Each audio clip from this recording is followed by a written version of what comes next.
Hello, everybody. It is me, Joe Dubs, here on Couch Entertainments, and we are doing Star Trek Picard, Episode 6, Season 3, the final season. And yes, I'm not doing this live, by the way, because I am busy on Sunday and I don't have time to do a live stream. And I wanted to record this to make sure that I am up to date on all my episodes. So grab a snack, grab a drink, or I usually say it backwards. I usually mess up my intro and outros, but grab a drink, grab some food, and let's do some couch entertainments.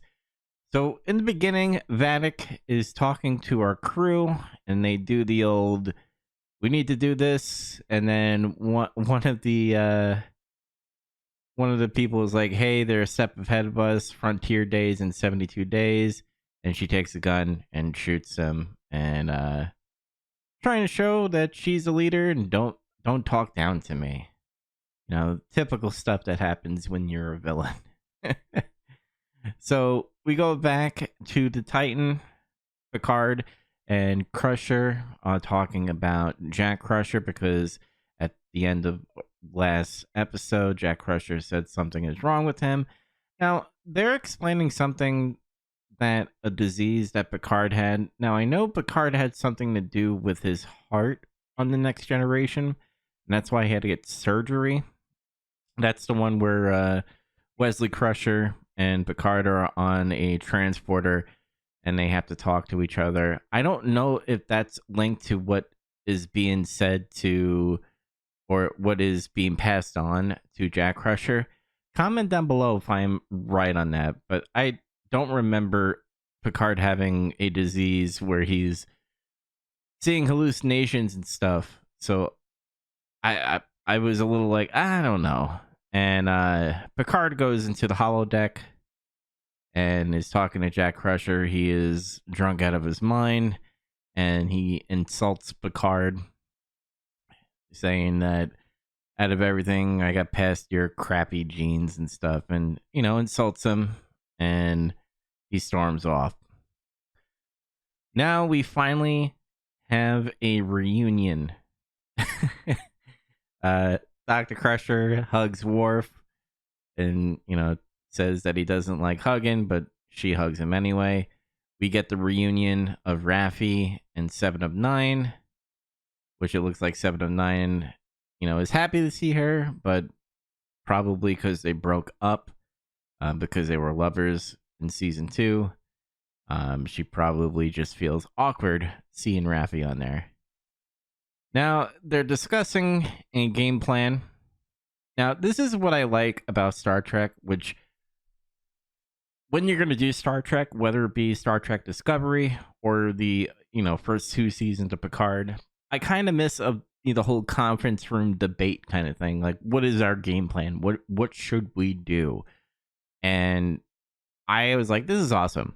Like, all the officers are talking and coming up with game plans. I just kind of missed that. Again, that's another Star Trek-y thing that was brought back by Terry Matalas, and I applaud him for doing that. He knows Star Trek. Now, they're doing they plan to board Daystrom Station, which is part of Section 31, meaning that this is a top secret facility. It's Starfleet, and what they're trying to find out is what the changelings were stealing in Daystrom Station, and they have to find out the manifest, what was taken. So their plan is they need to pretty much do some operative stuff and go on the station and find out. And because Worf is now like this secret agent person, he has like a chip, because once they go on the ship, there's going to be a security measure. They have to get past the AI. So he bypasses that. And while they're on the station, Picard said, because they're on that station, it trips an alarm, and that's when we start two Starfleet spaceships come in to check in on the station. So the Titan had to pretty much get out of there, and he told the group right here, Raffi, Worf, and Riker, that, hey, we need to get out of here, so you're going to be alone on the ship. So we get some member berries here. We have a Trill. If you remember, the Trills do not like Klingons. So you have that going on. And you notice a very Skynet-y thing. An AI notices Riker. I don't know if it remembers Worf. I don't think it got that treatment. A crow shows up. There was one part, they do another member berry if I can find it. Let me see here. Let's see, 10 seconds. There we go. So if you remember, in when one of the Star Trek movie, I think the Search for Spock, because remember they shot the Genesis on one of the planets, and then that's when Spock came back. Well, there's the Genesis program right there. There's another member berry for you as far as what Section 31 is all about. And then we got another member berry. So Moriarty, if you remember in the Next Generation, when Data loved going onto the holodeck to do Sherlock Holmes storyline, Moriarty was self-aware that he was on a ship and he took over the Enterprise. Well, he's on Section 31. He's part of the AI system that is protecting what is on there. So, because they had to go away, they had to go to this station where there is relics, old ships that they caught, meaning if there's any Klingon ships that they were took over, or old ships like the Enterprise, Voyager. When they get decommissioned, they go to this station here. And Picard is like, let's go to the station. And lo and behold, Geordi LaForge is control of that station. He's like, Jean-Luc Picard, you're in big trouble. And then we get another moment here where Geordi and Dr. Crusher get to meet Geordi again. That is LaForge's sister, the pilot. I forget her name, by the way. And it looks like her and Jack are getting along too. LaForge, I'm gonna call her Red Shirt LaForge. Let's put it that way. Geordi is kind of giving an earful, saying, "What the hell, Jean-Luc Picard? You have the whole Starfleet looking for you. You're the most wanted man right now." And he's like, "Yeah, well, you know, this is what we do. We take chances, and you just gotta believe me." And he's being stern and stuff. And oh my god, this scene, I almost jumped out of my seat because I'm watching this with my dad, and he doesn't have a good memory. But like when he was doing the whistle and stuff, and he's like doing like, oh, that's an F minor, an A minor, and all that stuff. I don't know if that's the wording, but he's like reading the music as Moriarty's doing it. And let me see if I can get it. Where is it? Oh, not there. There we go. This scene here, I don't remember what episode, but I remember the premise. Riker goes into the holodeck looking for Data, and Data was there doing, and pop goes the weasel. And he said, isn't that fascinating or something? Or magnificent or something? He says something along the line of that. And it opens up the door. And they find Data again. And then they go back to the scene where LaForge is like, hey, I have a family. They're priority number one, and I am not going to help you. And I thought this was cool. Jack Crusher was like pointing out all the ships and stuff. He knows about she points out that, hey, a person that is not into Starfleet knows a lot about Starfleet. He's like, I like it. Doesn't mean I want to be a part of it. And I kind of like that answer because, I think the same thing. I love military jets and battleships, but I don't want to be part of the military. I could be fascinated with the technology. Then, they're trying to access data, and they have they brought up Soong, and Soong was talking about how Data was unique and talked about the brother and stuff. And you find out that he's not android, but he's also not human, and there's many identities inside of him. And that's where I'm kind of like, that's kind of a stretch for me. I don't know if I'm all aboard on that because, again, and they mentioned in this episode, he dies twice, and I'm like, I'm tired of seeing Data showing up. And I understand he's an android, and you could literally make another android, but the thing about Data is he's been so unique. They couldn't make another android like him. He was so, fascinated on how human emotions were and what humans thought and what they were thinking and doing and everything. He wanted to be a human, and other androids, they just follow a program. So while they're looking through all the ships here, they find a Klingon ship, the one I'm totally blanking on Star Trek movie names, but the one with the whales. I believe that's Star Trek 3, the movie.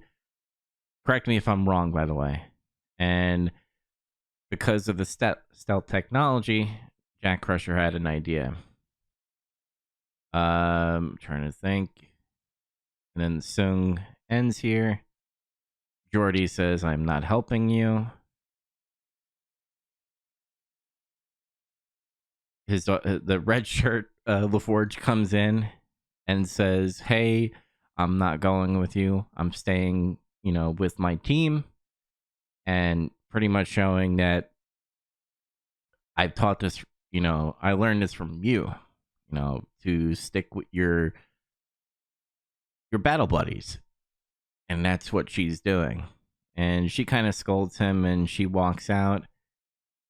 And what do you call it?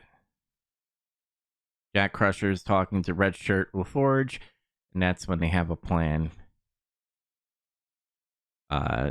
Starfleet notices that something's going wrong. There's an attack team waiting out there. I totally forgot, but Shaw is fascinated with LaForge.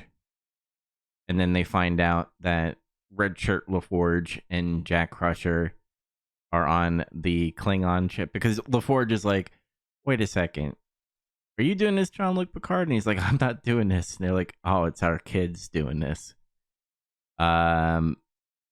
Riker, being the Chad that he is, he says, take Data and I'll meet up with you. I'll be the distraction.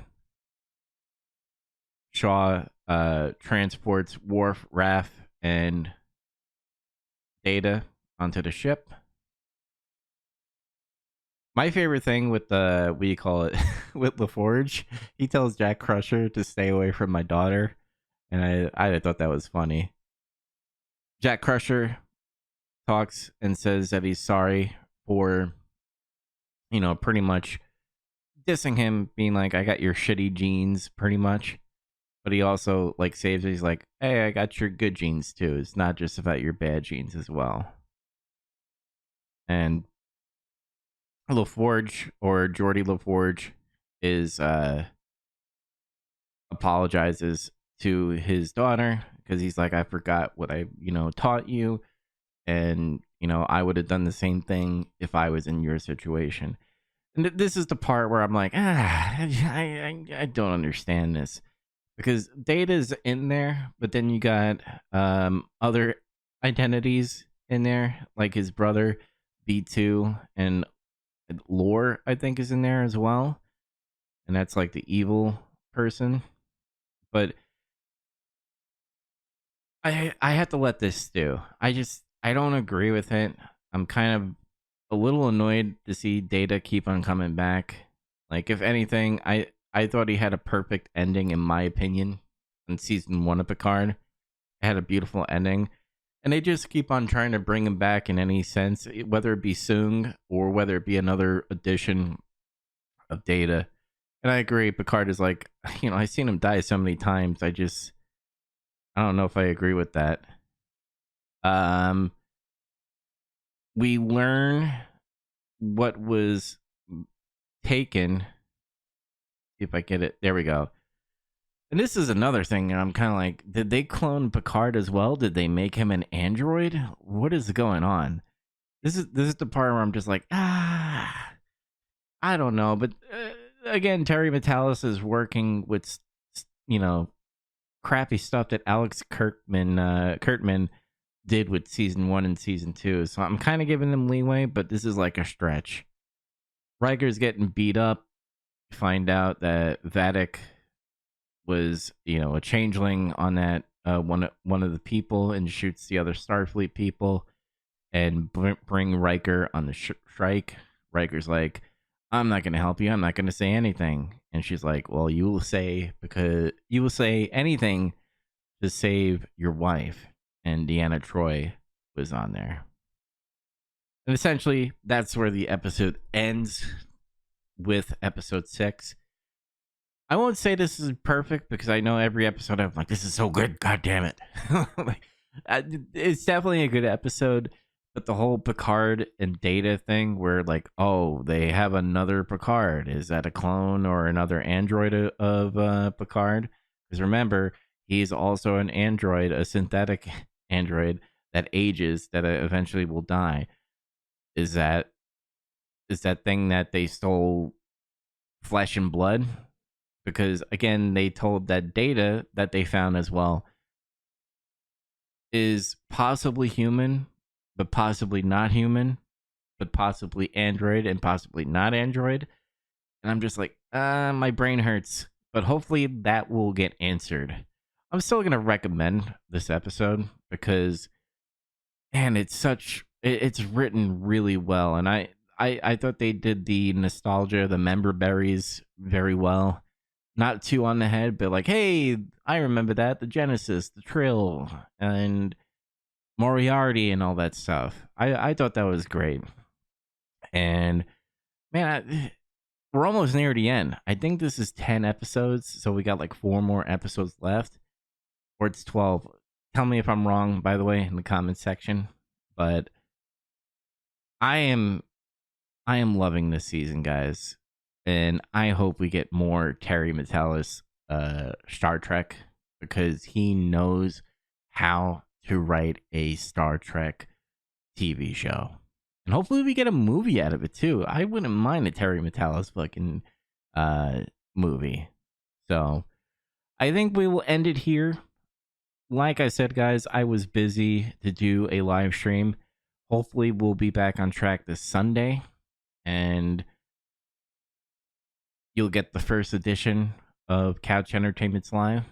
But I will see you guys in the next video, and I will see you back on the couch. Bye, guys. And remember, like and subscribe and everything. Peace.